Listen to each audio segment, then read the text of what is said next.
रात में हम लोग को पार्टी के लिए जाना था और पार्टी में जाने से पहले इतना बड़ा छापा हो जाएगा मैंने बिल्कुल भी गैस नहीं किया था और हालत ख़राब हो गई थी। मुझे तो ये भी हो गया था कि पार्टी अटेंड कर भी पाएंगे कि नहीं, हम लोग जा भी पाएंगे या नहीं हो पाएंगे। और ये देखने के लिए आपको पूरा ब्लॉग देखना पड़ेगा कि हम लोग को किस पार्टी में जाना था और क्या स्यापा हो गया था जिसकी वजह से इतनी ज़्यादा हेडेक बनी हुई थी। Hello guys, welcome back to my another vlog है और मैं हूँ आपकी जसवी अनफिल्टर्ड, जिसमें मैं आपको अपनी लाइफ की अनफिल्टर्ड स्टोरीज शेयर करती रहती हूँ। एंड आज ये व्लॉग ये मेरा फर्स्ट व्लॉग आई थिंक नहीं है, लेकिन बट मैं इस प्रॉपर व्लॉग जो है वो मैं आज शूट कर रही हूँ। और मॉर्निंग का टाइम था और शाम को मुझे जाना था नाइट टाइम में पार्टी अटेंड करने के लिए। मॉर्निंग रूटीन फिनिश करने के बाद पूजा वूजा कर ली, देन उसके बाद में हाँ यहाँ पर सबसे पहले ब्रेकफास्ट किया, चाय बने। भाई चाय लवर जो होते हैं ना, उनके लिए चाय सबसे ज़्यादा प्यारी होती है और चाय पीने के बाद ही उनका दिमाग ऐसे ना ऐसे जगता है कि हाँ भाई अब कुछ काम हो सकता है। उसके बाद ब्रेकफास्ट एंड लंच दोनों ही प्रिपेयर करने लगी थी मैं, क्योंकि मेरे हस्बैंड को जाना था, मेरी बेटी को मैं स्कूल भेज चुकी थी और उसके बाद ही मैं फ़्रेश होती हूँ। देन उसके बाद में पूजा वूजा, उसके बाद में ब्रेकफास्ट, ये सारे काम बाद में होते हैं। और वो मॉर्निंग का रूटीन मैं नहीं कभी भी कैप्चर करती हूँ, क्योंकि उस टाइम पर ना इतनी जल्दी होती है, बेटी को स्कूल भेजना, रेडी करना, ये वो इतना मैसी होता है ना कि बिल्कुल भी मोबाइल मैं नहीं ले सकती हूँ। मतलब मुझसे नहीं हो पाता है, सॉरी। दैन इसके बाद में यहाँ पर मेरे हस्बैंड ऑफिस के लिए रेडी हो रहे थे और मैं यहाँ पर उनके लिए ब्रेकफास्ट एंड लंच दोनों ही प्रिपेयर कर रही थी। और सच में आपके साथ भी होता है क्या? ऐसा मेरे साथ में ही होता है। मतलब सुबह से ऐसे मतलब चलते रहते हैं, पर टाइम नहीं पता चलता। मतलब टाइम इतने जल्दी ऐसे हो जाता है ना कि पता ही नहीं चलता कि कब कितना टाइम हो गया। सुबह 6 बजे से उठते हैं, लेकिन कोई भी ऐसे टाइम का कुछ पता ही नहीं चलता यार कब क्या हो गया। और यहाँ लंच प्रिपेयर कर लिया मैंने और लंच रख दिया, ब्रेकफास्ट करा दिया अपने हस्बैंड को। उसके बाद वो चले गए थे ऑफिस। इसके बाद में यहाँ पर मैं मिल्क रख दिया बॉईल होने के लिए और बॉटल्स लगा दी। सबसे इरिटेटिंग काम लगता है मुझे फ्रिज में बॉटल लगाना दोस्तों, सच में बहुत ही इरिटेटिंग काम लगता है ये। इसलिए जब विंटर्स आते हैं तो मैं बहुत ही ज़्यादा खुश हो जाती हूँ कि मुझे बॉटल्स लगाने से फुर्सत हो जाती है, मैं फ्री हो जाती हूँ।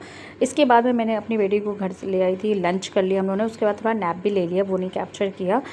और अब जब मैं इवनिंग टाइम में थोड़ा सा रेस्ट करने के बाद उठी ना, मैंने चाय वाय भी अपना पी लिया। देन इसके बाद में भाई काम बचे थे, ये सबसे ज़्यादा बोरिंग काम ये भी होता है भाई। ये भी काम होता है जब आप कपड़ों को धुल लेते हैं ना, उसके बाद जो उनको फोल्ड करके रखना होता है ना भाई, ये भी सबसे इरिटेटिंग काम होता है कि मतलब ये रूटीन ख़त्म ही नहीं होता। धुलो, फिर फोल्ड करो, फिर रखो, मतलब ये डेली का रहता है, ठीक है।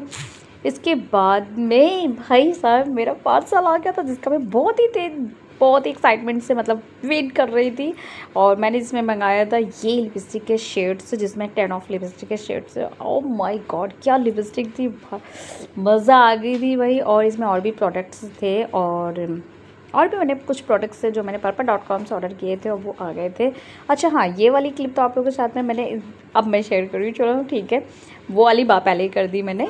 एंड अभी मैंने क्या किया था, अपनी बेटी को स्कूल से लाने के बाद में और मैं उधर से डायरेक्ट चली गई थी मैं शॉपिंग करने के लिए, क्योंकि नाइट में जिस पार्टी में जाना है ना, तो उसके लिए गिफ्ट उफ्ट लेना था। तो वो हम लोगों ने शॉपिंग वॉपिंग की थी। उसके बाद में आए थे ना, उसके बाद में लंच और नैप लिया, तो बहुत ही ज़्यादा थक गए थे, तो बिल्कुल भी ऐसे कैप्चर करने की हिम्मत नहीं थी।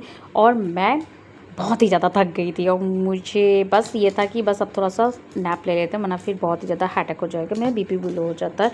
इसके बाद में वो रूटीन था। एंड उसके बाद जब शाम को सारे काम करके मैं फ्री होती ना, उसके बाद में मैं लग जाती यहाँ पर रेडी होने के लिए, क्योंकि भाई रेडी तो होना ही था ना, मेकअप तो करना ही था। तो पहले मैंने मेकअप किया, उसके बाद मैंने बेटी को रेडी किया, इसके बाद में मैं अपने कपड़े चेंज करूँगी। Wait 1 minute. और मुझे सबसे ज़्यादा खुशी होती है ना अपनी बेटी को रेडी करने में। जी हाँ, मुझे बहुत ही ज़्यादा एक्साइटमेंट भी रहती, बहुत ही ज़्यादा मैं खुश होती जब मैं उसको रेडी करती, उसकी हेयर स्टाइल बनाऊँगी, उसको रेडी करूँगी। बस हाँ, वो थोड़ी बहुत ज़्यादा चूज़ी है, तो मुझे थोड़ा सा टाइम लग जाता है क्योंकि वो ड्रेसेस चूज़ करने में और उसकी हेयर स्टाइल में तो मैं अपने अकॉर्डिंग बनाती हूँ। इसके बाद मैंने भी अपनी ड्रेस चेंज कर ली थी। तो फाइनली हम लोग मतलब माँ बेटी का एक ही जैसा है, 2-3 ड्रेसेस ऐसे करने के बाद में ना लास्ट में कोई ऐसे फाइनल होती है। तो फाइनली बारिश को देखते हुए मैंने नॉर्मल सी एक जीन्स एंड एक टी शर्ट डाली, क्योंकि इतनी बारिश हो रही थी तो मैं कुछ और वेयर नहीं करना चाहती थी, क्योंकि मुझे और कुछ वेयर करना बहुत ही ज़्यादा हैवी लग रहा था। इसके बाद मेरे पति देव आ गए थे घर से, उसके बाद हम लोग, वो भी रेडी हुए, उसके बाद हम लोग घर से निकल गए थे अपनी लोकेशन पर और हम लोग वहाँ पहुँच गए थे। और कहाँ गए थे, क्या था, वो आपको नेक्स्ट